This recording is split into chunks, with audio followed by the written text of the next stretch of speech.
that after we talk with Mike McAllister from QStation.com. And, Mike, a lot to get to from this game. Before we do, we did our first watch party, and Mike I didn't get to watch it, but Mike McAllister, you had to sit and do a watch party during an hour and a half lightning delay. How did that go?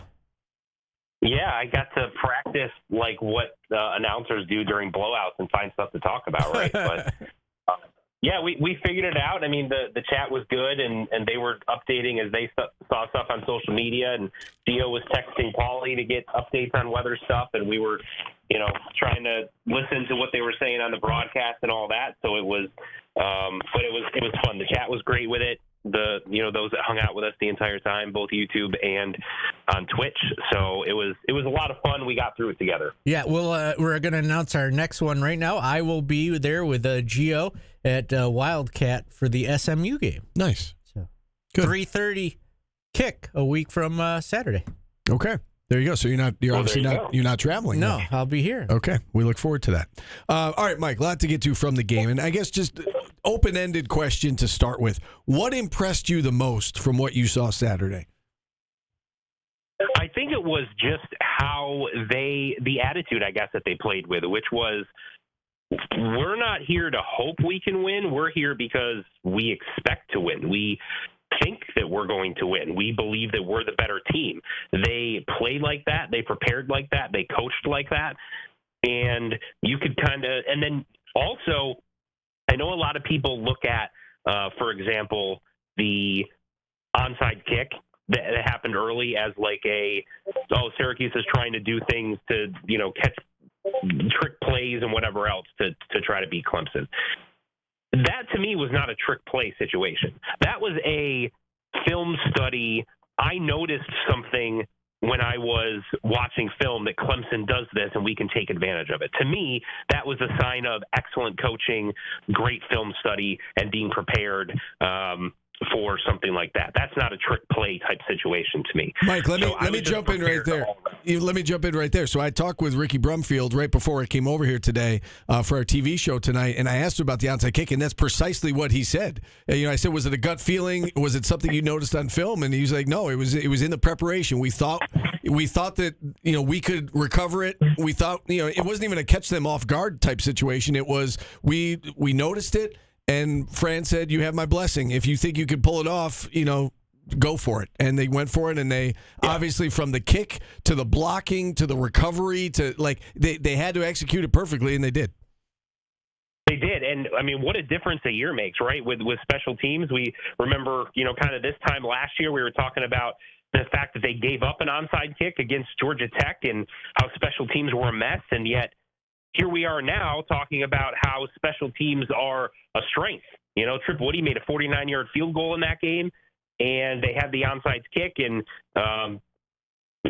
Stonehouse punted extremely well. It's a strength of this team, and as I said, the attitude that they played with, but on top of that, the fact that they played complementary football in all three phases, played extremely well, and they dominated that game from start to finish. Something else about special teams, I talked to Fran Brown about this. I don't know if you guys remember this in the UConn game, but UConn wasn't fair catching any of the punts. And I said, were they doing that on purpose? And you guys were blowing them up knowing that. And he goes, yeah, they were not fair catching. And we saw that on tape. And they do that because they think everybody's going to slow down. And we told our guys, don't slow down, just run right through them. And, if you get the penalty, you get the penalty. So it's like. That goes back to coaching. Yeah, it's amazing what these guys see. It's crazy. Yeah. It is, but again, as Steve just said, that goes back to coaching. That goes back to film study. And when you have, I think they have a lot of really good coaches on staff. And when you have this many good coaches on staff, that's the type of thing that can happen. Yeah, and I don't want to spoil the interview tonight. I still want everybody to watch it tonight at 7 o'clock. Where at, Steve? At News Channel 9, 7 to 7:30. Mike McAllister will be there. I did ask him, I said, how much do you practice something like that knowing, that you may use it? He's like, we practiced it every day. So that's all about preparation, right? That wasn't a fluky thing. That wasn't, as you said, a trick. I mean, I know why people look at it as a trick play, but that was something that was calculated. They practiced it, and then on game day, they went out and executed it like it was no big thing. Obviously, we got to talk about the Steve Angeli injury and what that means for this team. So before we get into Ricky Collins, just your thoughts on the injury to Angeli, and obviously everybody feels bad for him. What will Syracuse be missing without Steve Angeli out there? Well, the thing about it is it feels like you're kind of starting over from the new quarterback learning curve, kind of going through some of those growing pains thing, right? Because we saw that with Steve Angeli in the first game against Tennessee. We saw that in game 2 for a while against UConn. And then ever since things sort of seemed to click at the end of that UConn game, he's been great. He was great at the end of that game. He was in control, poised, confident throughout the Colgate game, and he looked every bit of that against Clemson as well. So to me, I think you're losing basically 3 to 4 games worth of experience, preparation, learning curve, etc. That's kind of, I think, the biggest thing here, because I think that they're still confident in Ricky Collins and what he brings to the table, and having a week's worth of game planning around his skill set, I think, will help. But he's kind of starting over because he doesn't really have that experience of starting 4 games like Steve Angeli does. Let me ask you this about Ricky Collins. Do you think the offense will change noticeably, or do you think they're going to make just some subtle changes to, make Ricky feel a little bit more comfortable?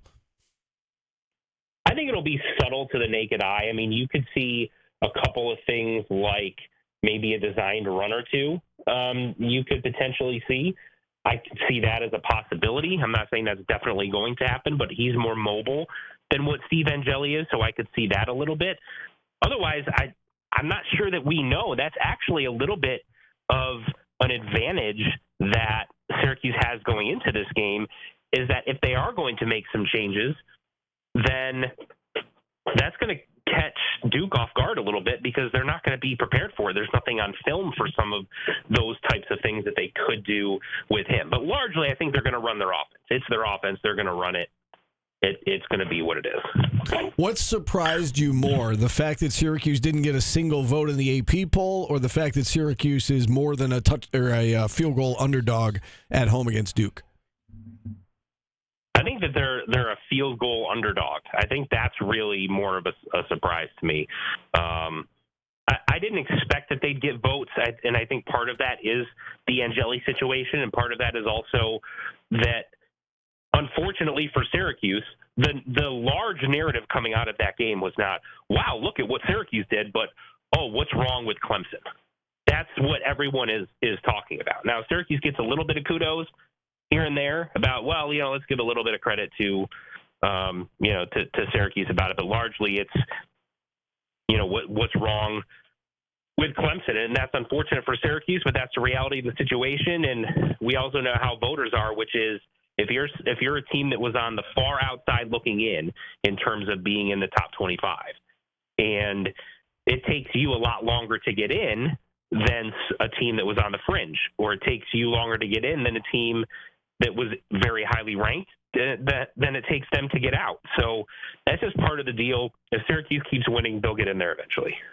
What are your thoughts on this whole faking of the injuries that, we're seeing a lot of teams do it? Syracuse was pretty obvious about it with that one particular example that they got dinged for in the $25,000 fine. What do you make of, is it kind of a non-issue, or do you think it's a big deal? Well, I don't think that a $25,000 fine is really a deterrent for it. So from that side of it, I'm kind of like, does that really do anything? A public reprimand, I mean, I don't think anyone really cares about that.